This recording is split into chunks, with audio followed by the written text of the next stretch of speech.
el tema que íbamos a tocar hoy era sobre el tema del velo. Yo quiero que vayas a la Biblia, quiero que busques junto conmigo en la versión Reina Valera. Vamos a compartir Segunda de Corintios capítulo 3 y vamos a leer desde el versículo 2. Y yo quiero que estén muy atentos esta mañana porque vamos a leer distintos versículos, pero el Espíritu Santo es el que va a dar nada menos la esencia de lo que está encubierto, de lo que está guardado, atesorado en la profundidad escritural. Así que juntos con el Espíritu Santo, tú ahí en tu casa, gracias te damos porque nos permites entrar en tu hogar, en tu familia y poder dejar una palabra de establecimiento escritural para el propósito eterno. Bien. Dice así la Escritura en el libro de Segunda de Corintios, dice, nuestras cartas sois vosotros, escritas en nuestros corazones, conocidas y leídas por todos los hombres, siendo manifiesto que sois carta de Cristo, expedida por nosotros. Qué maravilloso, ¿no? Escrita no con tinta, sino con el Espíritu, y el Espíritu lo pone con el Espíritu en mayúscula del Dios vivo.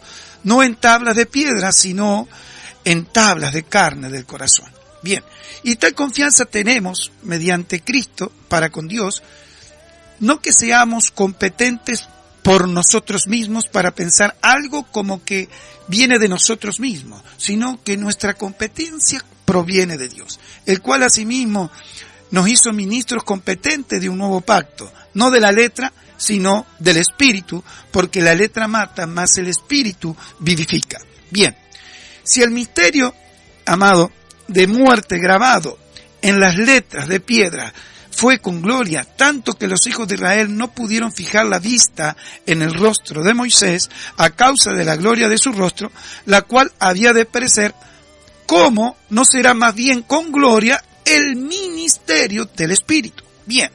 Porque si el ministerio de condenación fue con gloria, mucho más abundará con gloria el ministerio de justificación.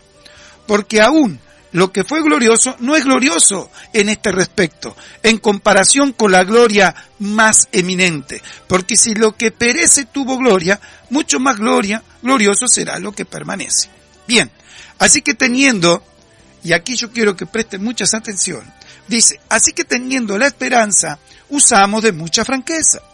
Usted tiene que saber que franqueza significa hablar con sinceridad, hablar abiertamente, claramente, siendo una terminología confiada, con denuedo, con liberalidad, con sinceridad, con generosidad. No estaba hablando algo muy sencillo, yo les hablo con franqueza. Y vamos a simplificar sinceridad. Y todo aquello que no es sincero es engaño. Así que, y el único engañador que habla en la Escritura es el diablo. Así que dice el apóstol Pablo, así que teniendo tal esperanza usamos de mucha franqueza. Pero mire qué tremendo en el versículo 13. Segunda de Corintios, capítulo 3, versículo 13. Y no como Moisés, que ponía un velo sobre su rostro, para que los hijos de Israel no fijaran la vista en el fin de aquello que había de ser abolido. Pero el entendimiento de ellos se embotó, porque hasta el día de hoy, cuando leen el antiguo pacto, les queda el mismo velo no descubierto, el cual por Cristo es quitado. Y aún hasta el día de hoy, cuando se lee a Moisés, el velo está puesto sobre el corazón de ellos. Pero cuando se conviertan al Señor, el velo se le quitará, porque el Señor es el Espíritu. Y donde está el Espíritu del Señor, allí hay libertad. Por tanto, nosotros todos, mirando a cara descubierta, como en un espejo, la gloria del Señor, somos transformados de gloria en gloria, en la imagen, como en el Espíritu del Señor. Yo quiero que podamos juntos profundizar este conocimiento de la Escritura. ¿Sabes por qué? Pablo está confrontando la enseñanza de nada menos de Moisés. Está diciendo que nosotros hablamos con franqueza, no como Moisés que puso un velo. Así que hay algo muy importante que tenemos que nosotros comprender en la profundidad espiritual cuando habla de velo. Velo significa cubierta. Velo en el tabernáculo era la que dividía el velo, que era hecho un tipo cortina, el término cortina y velo en el lugar santo, y del pasar del lugar santo al lugar santísimo, había un velo de azul, de púrpura, de carmesí, de lino torcido. Eso hacía que dividiera para poder entrar al lugar santísimo. Bien, pero empezamos a ver que velo es algo que queda encubierto el pensamiento, porque vamos a ir, yo quiero que continúes la escritura, y en tu Biblia tú vas a ver que en 2 de Corintios 4 sigue hablando del tema. Dice, por lo cual teniendo nosotros este misterio, según la misericordia, ¿se acuerda? El ministerio del Espíritu, según la misericordia que hemos recibido, no desmayamos.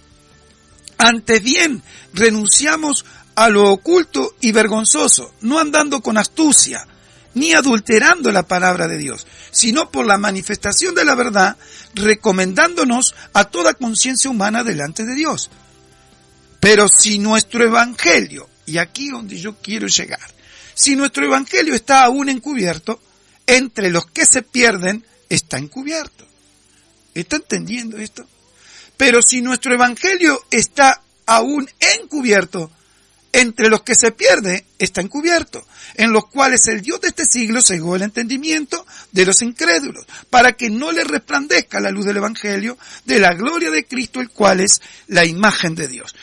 Aquí vamos a entrar a profundizar, porque el apóstol Pablo, en la primera etapa del capítulo que leímos en el capítulo 3, está hablando nada menos los ministros del nuevo pacto. Él está hablando referente a todo aquello de que lo que la ley estipulaba a través de la letra y lo que estipulaba la ley del Espíritu conforme al establecimiento de la letra.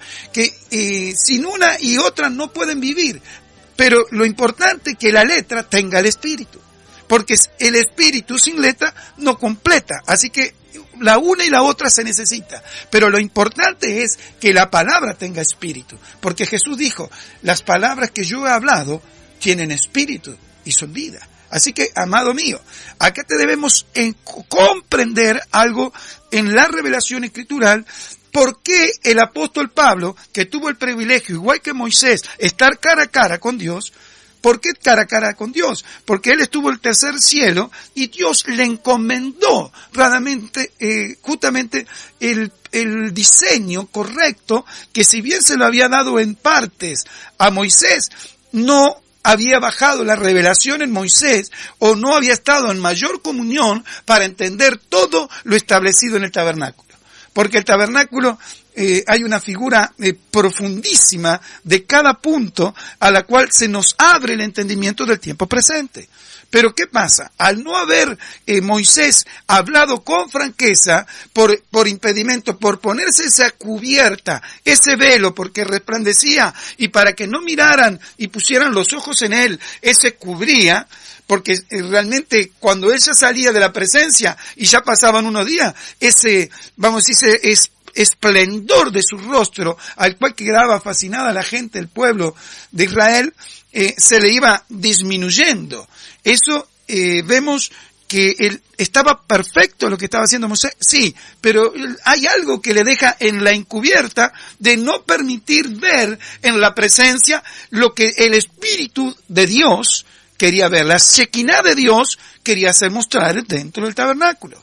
Porque si el velo que se rajó en el templo cuando dijo Jesús, consumado es, y se rajó en el templo de arriba abajo, dice que a partir de ahí, muchos hombres se resucitaron, se partieron las piedras, pero muchos creyeron.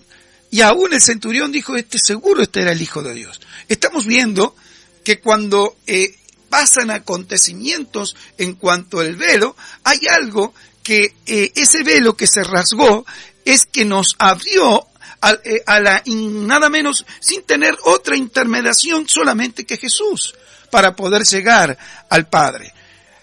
Pero hay algo importantísimo, que lo estábamos viendo recién en el capítulo 4. Yo le digo, y volvamos al capítulo 4. Usted estaba conmigo recién leyendo y decía, pero si nuestro evangelio está encubierto, entre los que se pierde está encubierto. en los cuales el Dios de este siglo cegó el entendimiento de los incrédulos. Bien, acá hay algo muy profundo, muy grave a la vez, porque nosotros creemos que el apóstol Pablo estaba hablando de los israelitas en la época de Moisés. Y si nosotros nos hacemos pueblo de Dios injertado en el olivo verdadero, siendo olivo silvestre. Así que hay unas generaciones de hombres que si nosotros no vemos la revelación escritural en cuanto a la profundidad de lo que el Espíritu Santo no es finito y no se limita a solo a una palabra, tenemos que ensanchar nuestro entendimiento, tenemos que ensanchar nuestro corazón para soportar la exhortación del apóstol Pablo. No vaya a ser que por la incredulidad, dice, que se le embotó y le cegó el entendimiento de los incrédulos. Escúcheme, incrédulos, acuérdense que Jesús le dijo a Tomás, cree, sé creyente, no sé incrédulo. Ahora entendemos por qué vamos a decir esa corrección. Tomás quería ver las huellas dubitables de Jesús. Muéstrame y yo creeré, bien. Pero Jesús le dijo a Tomás, le dijo, sé creyente, no incrédulo. Y ahora vamos a ver por qué dice esa palabra, y ahora vamos a comprender la importancia de que nuestro evangelio, si está aún encubierto, dice que el enemigo enceguece el entendimiento de los incrédulos. Así que hay una generación de creyentes que están en la iglesia que no son creyentes. Uy, pastor, qué fuerte. Sí, es fuerte. ¿Sabe que cuando yo dudo algo, yo ya le doy lugar a la duda, le doy el lugar a la incredulidad? La duda da lugar a la incredulidad, y la incredulidad da duda a la desobediencia, a no creer lo que dice la palabra. Así que mire cuánto, aparte en el libro de Santiago tú tienes que recordar que dice, el hombre de doble ánimo es inconstante en todos sus caminos. Así que ¿qué es lo que pasa? El hombre de doble ánimo, el hombre que duda una palabra sola, entra en un precipicio de riesgo de que sea incrédulo y que sea el enemigo el que le esté encegueciendo el entendimiento para que no se le ensanche el evangelio de la profundidad de los ministerios, vamos a decir, de los nuevos ministros del nuevo pacto. Los ministros del nuevo pacto son los hombres que por la vida del Espíritu Santo bajan la revelación y doctrina a la iglesia dentro del verdadera y sana doctrina. Por eso que se nos tiene que abrir y no dejar que se nos enceguezca el Dios de este siglo el entendimiento y pasemos a ser incrédulos. Porque mire lo que dice el profeta Habacuc. El profeta Habacuc dice algo terrible. Y yo quiero que usted lo pueda ver porque lo vamos a ver en dos versiones. Habacuc dice, en el Reina Valera, dice en Habacuc capítulo 2, versículo 4. He aquí que cuya alma no es recta se enorgullece, mas el justo por su fe vivirá. Bien. Esa es la versión Reina Valera. Lo repito. He aquí que cuya alma no es recta se enorgullece, mas el justo por la fe vivirá. Y Habacuc 2:4 dice, mira que el que es incrédulo no tiene dentro de sí un alma justa. Escuche bien esto. Mira que el que es incrédulo no tiene dentro de sí un alma justa. El justo, pues, en su fe vivirá. Esta es versión Oro, Torres Amat. Versión Oro es una de las primeras traducciones que se hizo en la lengua hispana. Y usted tenga atentamente lo que dice. Mira que el que es incrédulo no tiene dentro de sí un alma justa. Así que, amados míos, acá vamos a empezar a ver ¿por qué el enemigo puede enceguecer nuestro entendimiento? ¿Por qué? Porque cuando nuestra alma no está alineada, primeramente siendo restaurada, le damos un lugar al enemigo abiertamente a que entre incredulidad. Porque dicen cuya alma no es justa, es incrédula. Está diciendo la versión Oro. Entonces estamos viendo que hay muchas generaciones de hombres que todavía tienen el velo. Todavía están enceguecidos el entendimiento. Porque cuando yo no me abro a la revelación escritural a la cual el apóstol Pablo dice, yo no fui rebelde a la visión celestial, y en lo que me encomendó yo lo establecí como iglesia, todo lo que le enseñó nuestro Dios y Padre en los cielos, ¿tú crees que ha sido para vivir antes de lo que tenía que restaurar hacia atrás o dejar establecido hacia adelante. Porque si los apóstoles, los profetas, los evangelistas, pastores y maestros, que los constituyó nuestro Señor para que sean perfeccionados los santos para el ministerio, para alcanzar la estatura de madurez y la plenitud de Cristo, pensamos que eso era para antes, amado.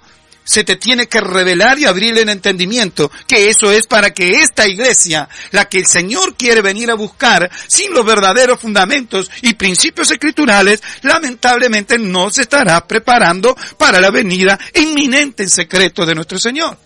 Así que es importante para alcanzar madurez, es importante para cursar todo el propósito y caminar hacia nuestro destino profético. Sí, pero es muy importante que ahora mismo no se te esté bloqueando el entendimiento. Porque dice que muchos tenían el entendimiento entenebrecido. ¿Sabe qué significaba el entendimiento entenebrecido?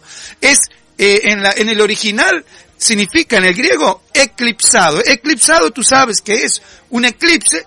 Si estamos hablando de un eclipse lunar o un eclipse solar, hay algo que se transpone por delante, la luna o el sol, y forma que cubre e impide ver el sol o impide ver la luna. Así que, amado mío, si está hablando de entendimientos entenebrecidos, que el entenebrecimiento también significa una persona insensata, una persona que no tiene abierto a la visión celestial, el entendimiento no está preparado porque el alimento no ha sido llevado con todos los nutrientes para que el aparato digestivo pueda recibir un alimento sólido y poder ser nada menos tener los entendimientos y el discernimiento entre el bien y el mal ejercitados para que pueda comer un alimento sólido.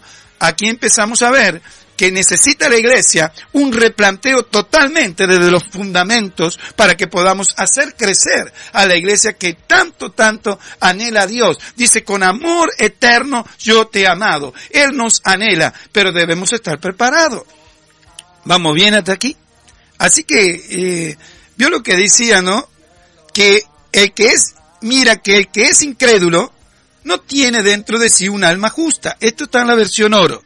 El justo, pues, en su fe vivirá. Así que, amado mío, si el incrédulo no tiene dentro de sí un alma justa, tenemos que tratar el alma. Amados, ¿sabe qué? Eso lo ve en el libro de Hebreos. Dice que mi palabra es como espada de dos filos, que divide el alma del espíritu. ¿Sabe qué importante? Esa palabra está en Hebreos 5:12. Pero, ¿qué es lo que quería decir ahí también el apóstol Pablo? Porque yo creo que ese libro lo escribió el apóstol Pablo por su lenguaje escritural y el discernimiento y el entendimiento de proyección para establecer a su iglesia. ¿Y sabe qué dice? Divide el alma. ¿Qué está diciendo? Que es importantísimo que podamos separar una iglesia almática de la espiritual, porque la iglesia almática es la que se maneja por emociones, por sentimientos, es la que levanta los brazos y está contento, pero cuando sale solo a la batalla y no se reúne y no se congrega, todo el enemigo y los ejércitos del enemigo lo derriban, lo destruyen y están pidiendo auxilio a la mitad de la semana. Amado mío, esa iglesia almática es la que tiene que tratar, porque hay incredulidad. Dice que el alma que no es justa, que el alma que no está regenerada, el alma que las emociones y los sentimientos quieren gobernar la voz del espíritu, es esa alma, lamentablemente, no alcanza a poder tener preparado el entendimiento para que baje una palabra y quede fundamentada en el hombre. Porque dice que lo que tenía el entendimiento, en la palabra, cegó el entendimiento de los incrédulos. Estamos hablando que es un riesgo. El alma nos corre a ser el riesgo de que seamos incrédulos. Por eso que Tomasito le dijo a Jesús, muéstrame, y Jesús le dijo, cállate Tomás, no le dijo así, ¿no? Pero le dijo, Tomás, por favor, sé crédulo, sé creyente y no incrédulo. ¿Era importante que fuera creyente y no incrédulo? Claro que el enemigo iba a entrar a enceguecerle el entendimiento. El enemigo iba a entrar estando Jesús con ellos. No lo veían como los hermanitos de Maú. Los hermanitos de Maú, ¿sabes? Que iban caminando ellos, viviendo algo tan maravilloso. Pero dice el Lucas 24:16, mas los ojos de ellos estaban velados para que no les reconociesen. Amado mío, los hermanitos de Maú iban contentos hablando, no iban contentos. Ellos iban pensando que el libertador, el profeta que había los sacerdotes, lo habían, en realidad, habían logrado el objetivo, pero era para que se cumpliera la Escritura. Lamentablemente, ellos pensaban que ya toda posibilidad de liberación ya estaba fuera de su alcance. Pero dice que caminó con ellos. Yo les digo una cosa. Jesús camina con estos hermanitos de Maú. Pero Jesús le abre la Escritura. Y le empieza a hablar y le empieza a decir, pero ellos no parecían verlo a Jesús. ¿Te acuerdas? Vamos a ir, mira, eso está en Lucas 24. Y dice, Jesús le preguntó, ¿qué prácticas son estas que tenéis vosotros mientras camináis? ¿Y por qué estáis tristes? Respondiendo uno de ellos, dice, llamaba Cleofas, le dijo, ¿eres tú el único forastero en Jerusalén que no ha sabido las cosas que se han acontecido en estos días? Entonces le dijo, ¿qué cosas? Y ellos le dijeron, de Jesús Nazareno, que fue varón profeta, poderoso en obra y en palabra delante de Dios y todo el pueblo, y cómo los entregaron los principales sacerdotes, cómo los entregaron los religiosos de su tiempo, cómo los entregaron aquellos que no querían presentar el fruto a su tiempo, y dicen que nuestros gobernantes, a sentencia de muerte, le crucificaron.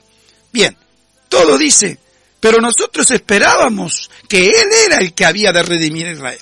Qué terrible, ¿no? Pero vamos a avanzar un poquito al versículo 30. Mira, y dice, y aconteció que estando sentados, dice que llegaron a un lugar a la aldea, y más ellos le obligaron a quedarse Jesús, diciendo, te queda con nosotros, porque se hace tarde y el día ya declinado. Entró pues a quedarse con ellos. Y aconteció que estando sentados con ellos a la mesa, tomó el pan y lo bendijo y lo partió y les dio. Y se decían el uno al otro, mire, escuche bien esto, Y aconteció que estando sentados ellos a la mesa, tomó el pan, lo bendijo, lo partió y le dio. Entonces le fueron abiertos los ojos y le reconocieron, mas él se desapareció de su vista. Amados, preciosos, amados de Dios. Yo les digo una cosa, Él desaparece de su vista, y ¿saben lo que hacen estos hermanos de Maú? Dice, entonces ellos contaban las cosas que les había acontecido en el camino y cómo le habían reconocido al partir el pan. Bien. Toda la Escritura nos está abriendo el entendimiento. Por nada te quedes pinzado, por nada te quedes detenido y pongas incredulidad. Por nada en este momento. Así que cuando fue partido el pan, dice, al partir el pan, 2 veces dice, en el versículo 35 y en el versículo 30, dice que ahí, realmente, cuando les partes fueron abiertos los ojos. Se les salió el velo, que tenían los ojos velados, dice en el 16. ¿Qué pasó ahí? Y aquí donde tenemos que ver, es importantísimo en el nombre de Jesús. Cuando Jesús dijo, consumado es, Él, su cuerpo, expiró. ¿Qué era su cuerpo? Su carne. Y automáticamente se rasgaron todos los velos. Se rasgó el velo del templo. Así que, ¿qué es lo que hace en nosotros para que podamos entender la profundidad de la revelación escritural, para que se nos abra nuestro entendimiento? Hay una cuestión que pasa por ahí. Tú tienes que recordar, escucha esto, ¿tú te acuerdas que aquellos hombres que Jesús envió, aquellos 70, cuando volvieron los 70 de predicar el Evangelio, dice, Señor, Señor, los demonios se nos sujetan? Sí. Más bien estén inscritos vuestros nombres en el libro de la vida. Ay, ay, ay, esa fue la respuesta de Jesús. Pero ¿por qué Jesús le dice eso? Eso se lo dice en el comienzo de la etapa que estaba discipulando a los distintos hombres que se le acercaban a él. Pero siempre tenían los 12 en mayor intimidad.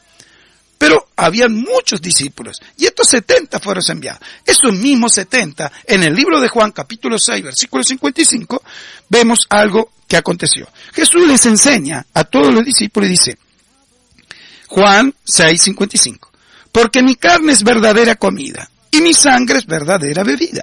El que come mi carne y bebe mi sangre, en mí permanece y yo en él. como me envió el Padre viviente y yo vivo por el Padre, asimismo el que me come, él también vivirá por mí. ¿Escuchó? Así que acá había algo maravilloso, algo precioso que el Señor estaba hablando de su vida, de su cuerpo y su sangre. Pero en el versículo 60 dice, al oírlas, muchos de sus discípulos dijeron, dura es esta palabra, ¿quién la puede oír? Desde entonces muchos de sus discípulos se volvieron atrás y ya no andaban con él. ¿Escuchó? Eso está en el versículo 66. Capítulo 6, versículo 66 del libro de Juan. Le repito, desde entonces muchos de sus discípulos volvieron atrás y ya no andaban con él. Escuche, dice, yo soy el pan que descendió del cielo. Jesús estaba diciendo que él era la carne.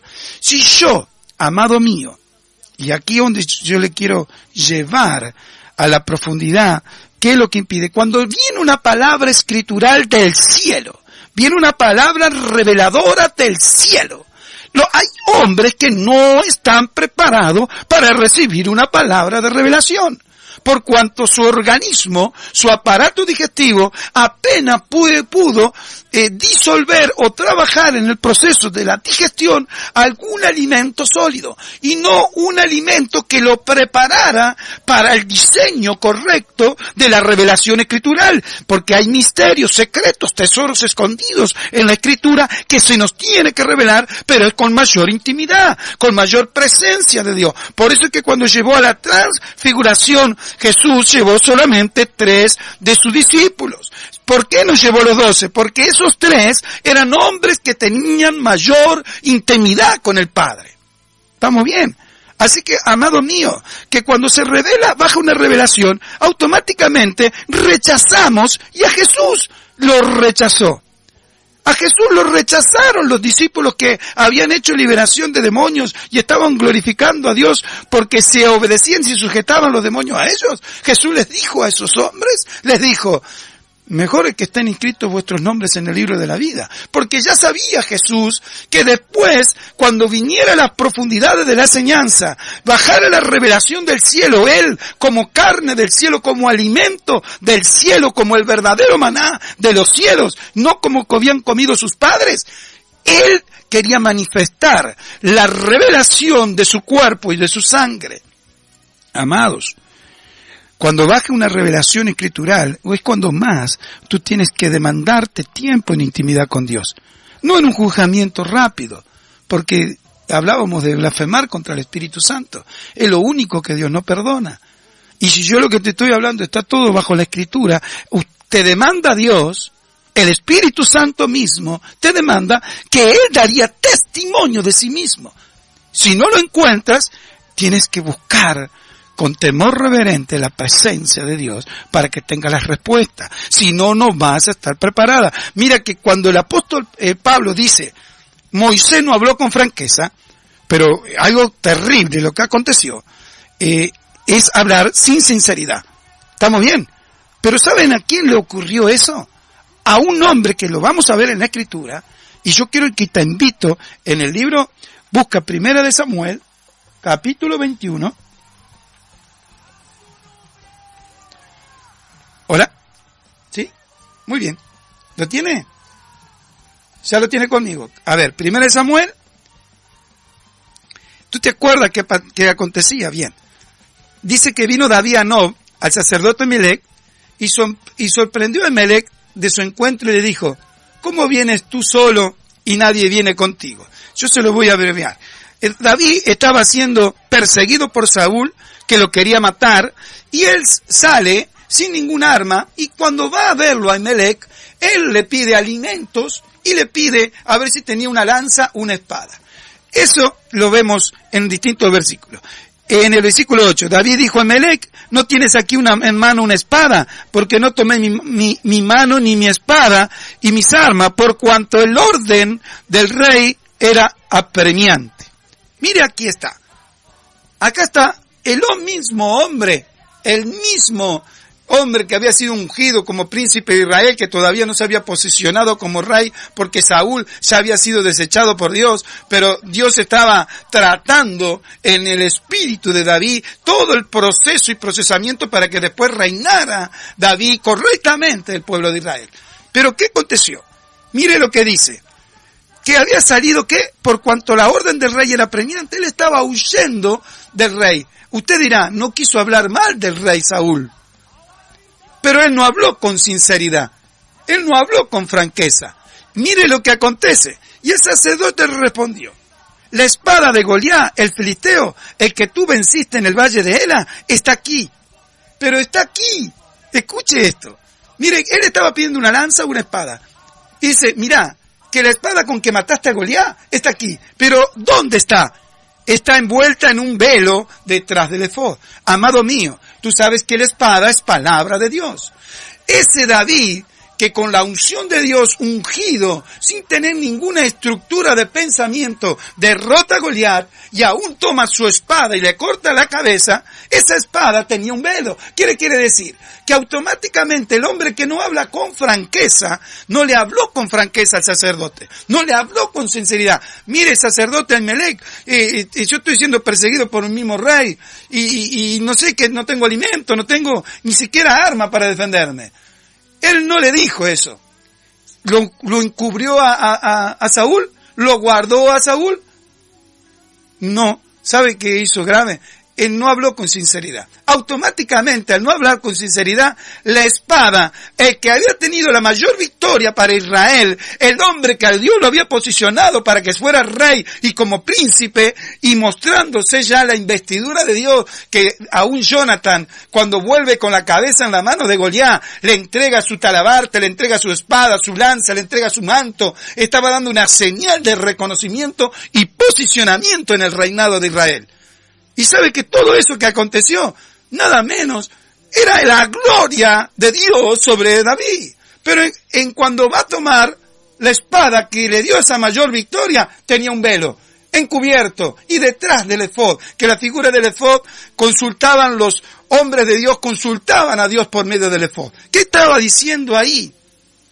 Que automáticamente, cuando no hablamos con sinceridad, cuando no hablamos con franqueza, nos encontramos con circunstancias que la palabra no revela al pueblo. Amado, si la iglesia no está siendo exhortada para que pueda estar preparada, y yo ya te digo que no hay sinceridad, no hay franqueza, yo no te puedo consolar tu almita a la cual esa emoción y sentimiento no han determinado dentro tuyo de crecer y decir, yo aquí me levanto en el poder de la palabra que es verdad, porque todo lo que Cristo Jesús libertare es verdaderamente libre. Yo soy libre para poder tomar posesión de lo que Dios tiene para entregarme como herencia. Si yo no estoy recibiendo una exhortación de parte del liderazgo para que me pueda ya mi alma estar sujeta, sometida al señorío de Cristo, sometida a la voluntad perfecta del Espíritu Santo,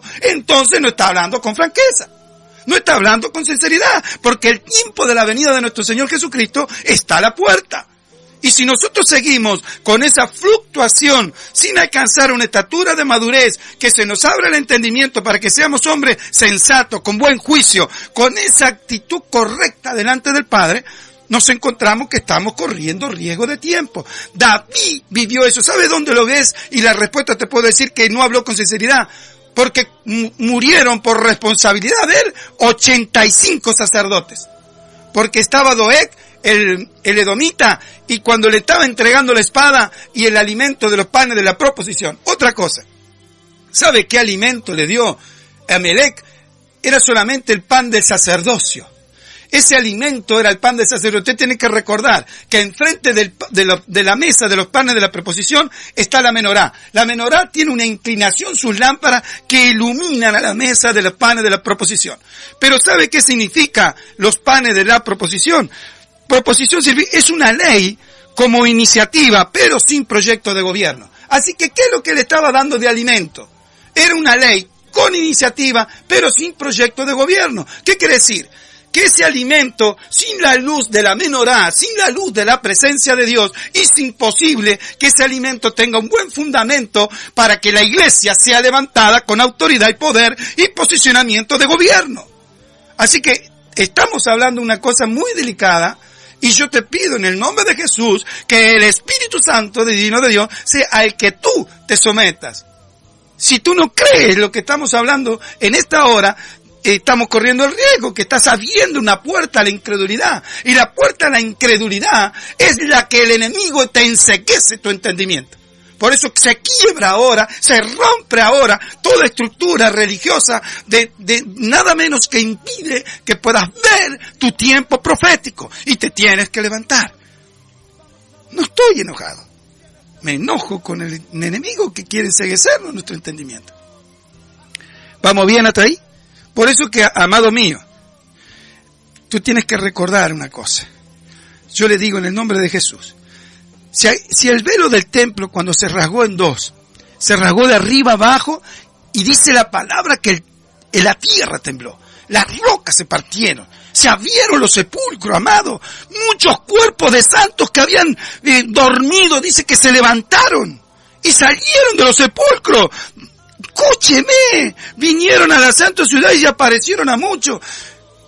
Se arrajó el velo. Yo le digo una cosa, los religiosos tuvieron una actitud correcta, viendo la gloria de Dios, que aún los centurión dijo, este era verdaderamente este era hijo de Dios. Amado mío, ¿qué es lo que más tenemos que ver en la Escritura? Si todavía el entendimiento está entenebrecido y si hay un velo, escúchame, mire lo que dice. Pero cuando se convierte, vamos a volver a 3.2, mira, al 3, segunda de Corintios capítulo 3, mira. Hay algo que dice ahí que es peligrosísimo, amado. Mire lo que dice. Pero cuando se convierte, segunda de Corintios 3:16. Pero cuando se conviertan al Señor, el velo se quitará. Amado, ¿qué quiere decir? Si no estás convertido realmente, si tu vida no es almática y estás en posición con luchas, con pruebas, pero estás buscando la vida del Espíritu Santo, yo te aliento con esta palabra. Pero si tú estás detenido en tu tiempo profético y no estás convertido, conversión es que realmente puedas tu alma estar dominada y contenida totalmente por la vida del Espíritu Santo. Una persona realmente convertida nació de nuevo su espíritu. Y ese espíritu tiene que ser alimentado para que la voluntad que está en el alma, las emociones, los sentimientos, razonamientos y aún los 5 sentidos no sean los que hagan confrontar la vida del espíritu del hombre, que quiere el hombre estar unido a la vida del Espíritu Santo de Dios. Amado, esto es un tiempo que la iglesia no puede estar corriendo riesgos de estar expuestos a que quedemos fuera de un tiempo profético, el cual debemos vivir y vivir con plenitud. ¿Estamos bien? Es un tiempo. Y alabado sea Dios. ¿Sabe qué tremendo, amado mío? Tienes que recordar el tabernáculo que Dios le revela a Moisés. Tenía 60 columnas. Yo no le voy a hablar la tipología y la simbología de cada uno, pero sí había un velo en la entrada. Y nunca era una cortina. Pero después cuando estaba el altar de bronce, que tenía 4 nombres, el altar de bronce era el altar de las ofrendas, el altar del sacrificio y el altar de los holocaustos. Para un mueble 4 nombres era muy importante. ¿Sabe qué significaba eso? Es lo que estaba enseñando nada menos el apóstol Pablo en el libro de los Romanos. En la nueva versión internacional dice, por lo tanto, hermanos, tomando en cuenta la misericordia de Dios, les ruego que cada uno de ustedes, en adoración espiritual, ofrezcan su cuerpo como sacrificio vivo, santo y agradable a Dios. Amado, pensamos que la ofrenda más importante es el dinero. Y te dirás, sí, no, pero está la ofrenda del tiempo, la ofrenda de dedicación a Dios. Sí, está perfecto. Pero acá dice, presentar con ruego en cada uno de ustedes en adoración espiritual. Cuando usted tiene que ver esto, en la antigüedad, pero en el tiempo presente, en la antigüedad se presentaban animales en sacrificio. Pero eso es tipo y figura de hoy nosotros, que cuando se abre la iglesia, el primer lugar que tiene que ver la persona y va a ver la persona es el altar de bronce. Y el altar de bronce es que nosotros seamos ofrenda. En el altar usted tiene que recordar qué hizo, qué aconteció Abraham con Isaac.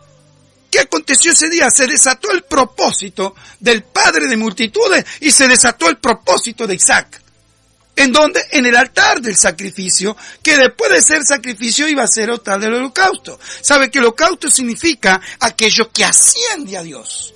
Así que, amado mío, si yo no tengo, ¿y por qué te estoy hablando de cuerpo? Porque Jesús, a través que dijo consumado es en su cuerpo, Él expiró y a partir de ahí se rasgaron los velos. Yo cuando mi cuerpo, mi carne no es la que domina todo lo que el propósito de Dios tiene para mi vida, estoy dándole lugar a que mi alma con mi carne hagan y dispongan del espíritu del hombre y destruya el propósito eterno.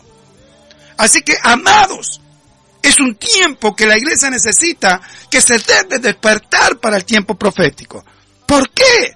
Porque está a la venida. Todos los acontecimientos internacionales están apuntando paralelamente al tiempo profético de la venida pronta de nuestro Señor Jesucristo. Y yo creo que hay muchos hombres que están enseñando al respecto. Pero ¿sabe qué más me preocupa? ¿Cuántos son los que estamos preparados para irnos? Si yo no entiendo esa parte, yo puedo vivir la gloria de Dios de un avivamiento porque la manifestación del Espíritu Santo es maravilloso, pero si yo no tengo una vida acorde con las Escrituras, una vida a la cual me fundamente, me direccione, me alinee con el cielo, por eso que ser, en una versión dice recta, cuya alma no es recta, es incrédula. Cuando una alma no es recta, rectitud hacia lo altísimo, rectitud en alineamiento, en ordenamiento, en propósito eterno ante Dios, es incrédula, cuya alma es incrédula y ahí corremos el riesgo. Porque el enemigo quiere enceguecer el entendimiento de los incrédulos. Y incredulidad es un paso. Tú dudas de esta palabra que te estamos lanzando hoy a la mañana y ya el enemigo te abraza mañana para que te detengas en tu tiempo profético. Así que, amado, es para tener cuidado. Por eso yo te digo, en el nombre de Jesús, hay un tiempo maravilloso que Dios quiere que viva su iglesia. ¿Sabes? Si nosotros no vivimos todo ese proceso que el Espíritu Santo está haciendo, tratando a los hombres, porque no puede ser que diga que cuando se conviertan al Señor será el velo quitado. Estaba hablando de Moisés, estaba hablando del Israel antiguo. No, está hablando también del tiempo presente. La iglesia que no está convertida a Cristo, conversión, significa realmente una transformación a través del arrepentimiento de haber nacido de nuevo. Pero no solo tiene que ver el reino cuando nazca. Tienes que entrar en él, tienes que posicionarte en él y establecer lo que en el reino Dios quiere que establezcas. Así que hay un tiempo, pero lo más importante, tu estatura. Tu estatura de madurez es la que va a marcar que seas un fruto maduro como primicia. Primicia significa los primeros frutos maduros. Si tú eres un fruto maduro, gloria a Dios. Ese fruto es el que viene a buscar. Aparte lo viene a buscar en su tiempo, dice la Escritura en el libro de Mateo 21:43. Porque si no lo viene a buscar, Él está buscando los frutos. Y Él está buscando verdaderos adoradores en espíritu y en verdad. Los únicos que pueden dar un fruto, ¿se acuerdan los frutos? Muchas veces hemos hablado del fruto del Espíritu. Y pensamos que el fruto del Espíritu era solamente que nos podía dejar en la enseñanza el amor, la fe, la benignidad, la templanza. No, el fruto es que completando ese fruto podamos ser ese hombre con estatura de madurez. ¿De qué sirve de que yo pueda manifestar una actitud de amor para los que yo amo, para los que yo conozco? El amor, le leíamos el domingo pasado, dejaba una enseñanza que me dejó traspasada una palabra. Dice que el que era fielmente realmente era aquel que daba servicio a los hermanos, especialmente a los desconocidos. No a los conocidos. ¿Se acuerda cuando habla, el Señor habla, dice, amar a nuestros enemigos? No ponerle, es decir, bueno, me congracio con él, porque yo no me tengo, pero sí amarlos. Porque ellos no saben en el error, en el despotismo, en la hipocresía que han entrado. No saben, así que tienes que amarlos. Pero Dios se encargará. ¿De quién es la venganza? De Dios. Si te ha causado daño, si te ha causado dolor, si te ha causado sufrimiento, yo te digo, descansa en Dios, deja eso que es del Señor. Dice, mi carga es ligera. Y bueno, si justamente se la tienes que entregar. Pero es la única forma que puedas descansar, que puedas reposar y que puedas avanzar al tiempo profético que Dios quiere para que un hombre pueda alcanzar obediencia. Amado, así que en esta mañana yo quiero que pueda haber quedado en tu interior esa palabra que a mí me impactó cuando dijo, así que teniendo la esperanza que usamos de mucha franqueza y no como Moisés. Amado mío, yo le digo en el nombre de Jesús, dice que en aquel tiempo el entendimiento se le embotó. Dice que hasta el día de hoy, cuando leen el antiguo pacto, le queda el mismo velo, no descubierto, el cual por Cristo es quitado. Amado mío, que no nos esté quedando a nosotros el velo que hemos ejertado en el olivo verdadero. Así que, amados, hay un velo todavía a la cual tenemos que quitar. Por eso, amado, cuando se nos revele que tenemos un velo para entrar al lugar santo y poder entrar entre la presencia de los panes de la proposición y dentro de la memorá y aún el altar del incienso, cuando ahí es donde los hombres son totalmente completados y equipados para poder entrar al lugar santísimo. Amado mío, por eso yo te digo en esta mañana que se te pueda venir y abrir el entendimiento para que esta palabra quede establecida en ti. Así que, ¿quién te ha hablado? El pastor Juan. Quiero bendecirte con esta palabra, quiero declarar esta palabra como un establecimiento escritural y que nada te quiera robarte la bendición escritural. Porque cada uno de los versículos que te hemos compartido lo está en tu Biblia, está en la palabra de Dios. Y el Espíritu Santo es el que le da vida. Por eso que el ministerio del nuevo pacto era que prevalecía la voz del Espíritu a la letra. Pero decía Jesús, mis palabras son espíritu y son vida. Si la palabra no tiene el Espíritu y aún no te conectas con el Espíritu de la palabra, no hará que sea totalmente determinado, impartido por el Espíritu Santo en tu espíritu. Por eso tienes que unirte con nosotros, con el Espíritu de la palabra. Conforme a ello, yo sé que el fruto vendrá sobre tu vida en este día, en esta hora, conforme en esta semana y con todos los proyectos que Dios te ha encomendado como fiel hombre que eres, mujer para Dios. Yo te digo en el nombre de Jesús, si tú tienes ese temor reverente, el Señor hará contigo